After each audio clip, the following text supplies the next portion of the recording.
Hello and welcome, Jonathan here. In this video I'm going to show you how you can use a Jotform with an address, email address and name in to automatically, when someone fills in that form, they get added to your EverLesson membership site.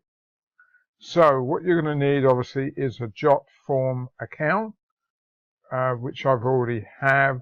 Even the free account will do, albeit you are limited with a free account to only 5 forms.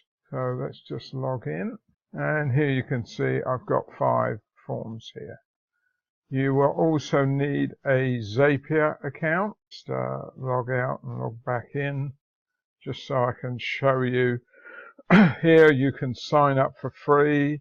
The free account will give you a maximum of 5. So for a lot of people that is certainly good enough to get started. So let's just log in. And of course you're also going to need your EverLesson site, and what you want to do is go from here in the dashboard. Just wait for this to load up, and then when this page loads you're going to pick the site that you want to add the member into. So I'll just go into the back end, and then I'm going to go into step 2 once this loads and pick my product. So I'm just going to use this one here, and I will use this package in a minute. But let me show you the process more fully. So the first thing to remember is when you create a form like this, you must do at least one submission for this to actually then work inside of Zapier. So let's just open this. I'll go down here to publish, and then I can just copy this link. So I'll go into a new tab, paste that link in, and this is really just an example form. For the sake, you can use any of these forms in here, and there are quite a few to choose from. The templates I should say. Just make sure that you choose one that has a name and email field in it.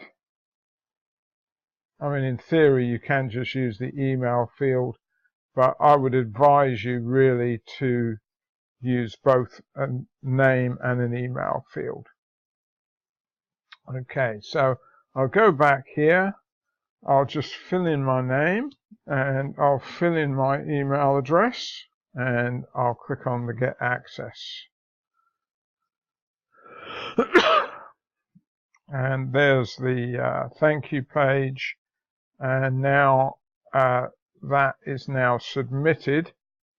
So if I go back on the main forms page, yes, you can see that there is one submission. So if I now go back into Zapier, and I'm now going to search for Jotform, and you can see we've got it there.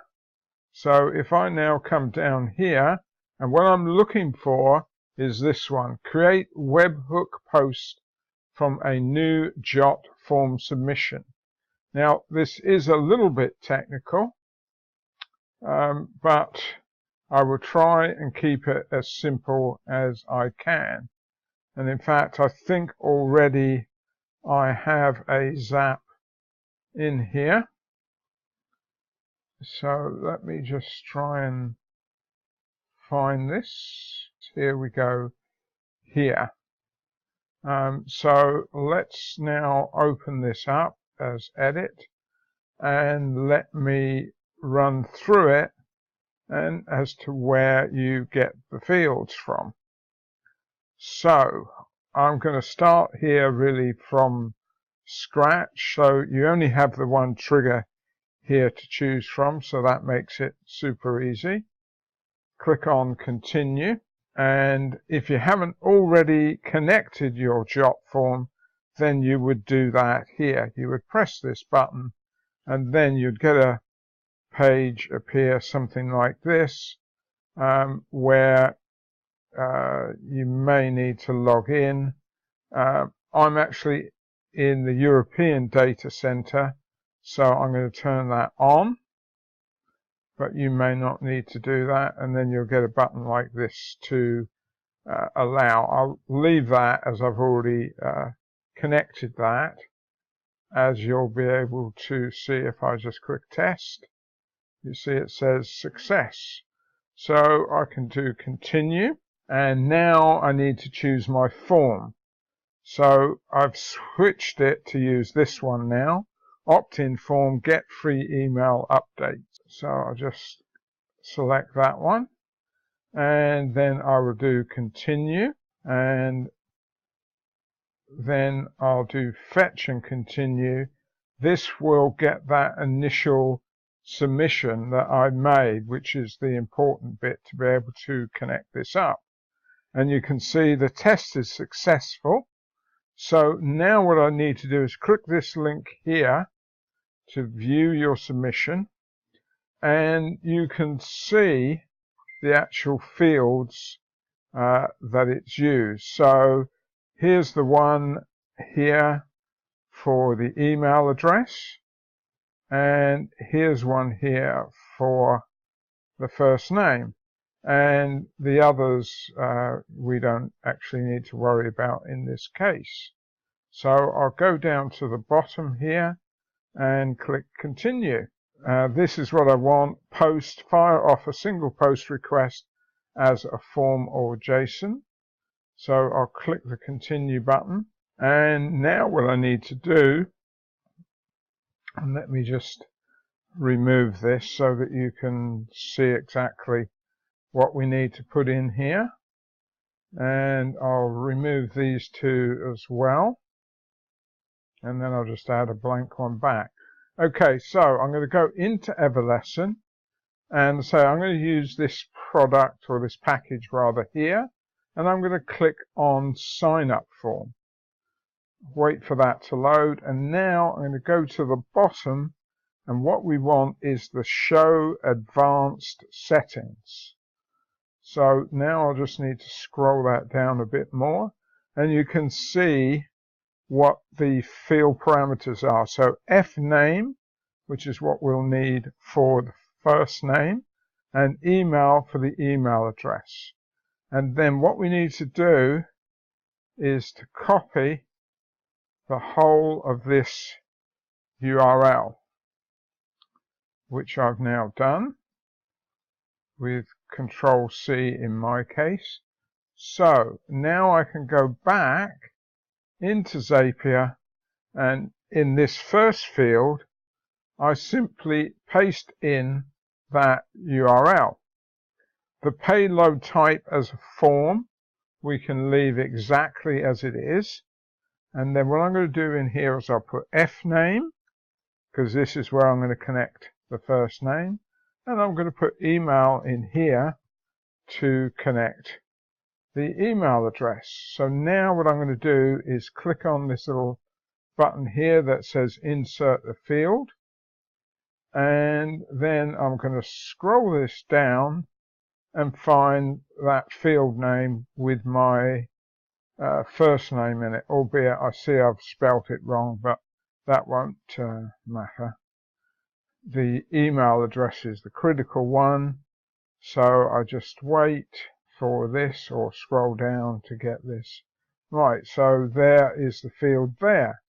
So that is all I need to fill in on this page. So what I'm going to do now is click continue, and it then it shows that I'd actually already made a test webhook post, and because that email address already existed, it shows the account as upgraded successfully. So I can just finish, and then what you would normally do is enable that. As I've already used up my 5 zaps, it obviously wants me to upgrade, but if you have less than 5 zaps, now let me just go back to the dashboard, and what I will do, because you can see I've got all of these here, so if I turn this one off a minute and then come down and find it here, I'll be able to switch that on, and you see it moves it up to the top. So if I now go back to this page, which I think I can access via here, so let's do publish so that I can get that link again. So I'll copy that, and I'm going to put it in here. Right, so let's try that again. Right, okay. So I'll fill it in with a different email address this time. We get access. That takes it to the thank you page. Now let's just go back, and then I can show that again. Okay, and here we are inside, showing that the login details for the form were submitted, and they'll be in the EverLesson site as well. And if I go back in here, I can see, let's see if this is the right one. There should be a welcome email here as well. And there you go.